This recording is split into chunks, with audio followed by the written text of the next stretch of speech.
وہ کیسا سماج تھا کہ جب بیٹی کو زندہ درگور کر کے باپ آتا تھا تو معاشرہ اسے داد دیتا تھا کہ تو نے اپنی آبرو بچا لی، تو نے اپنی عزت بچا لی۔ یہ اتنا بڑا گھنونا جرم قیامت کے دن سب سے پہلا سوال نماز کا ہوگا، لیکن سب سے پہلا فیصلہ قتل کا ہوگا، اور قتل میں بھی وہ بچیاں جو زندہ درگور کی گئی ان کا مقدمہ پہلے لایا جائے۔ پہلی آواز پورے عرب میں جو اٹھی اور بلند ہوئی وہ میرے حضور کی تھی، بیٹیوں کو قتل کرنے والوں سن لو، میری فاطمہ میرے جگر کا ٹکڑا ہے۔ یہ پہلی آواز تھی۔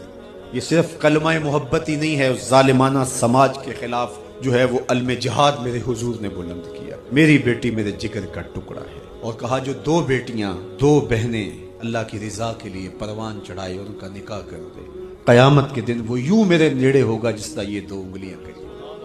میں نے تو دنیا گھومی ہے، مجھے آج تک کوئی شخص نہیں ملا جس نے کہا میں یزید کی اولاد سے، آج تک کوئی شخص نہیں ملا جس نے کہا کہ میں اتنی پشتوں میں جا کے خولی سے ملتا ہوں۔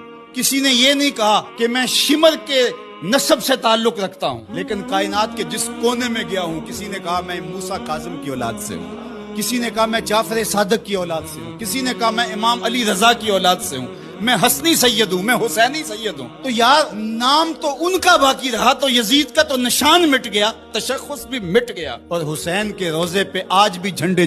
ختم نبوت کا مسئلہ کوئی عام مسئلہ نہیں ہے، اس لیے ہمارے ذمہ داران کو سوچنا چاہیے۔ اس وقت ملک میں جو سیاسی عدم استحکام ہے، معاشی بحرانوں میں ہم دبے ہوئے ہیں، تمہاری عدالتوں پہ پہلے کس کو اعتبار ہے؟ ذرا آ کے مخلوق میں بیٹھ کے ان کی باتیں تو سنو، تمہارے بارے میں یہ سوچتے کیا ہیں؟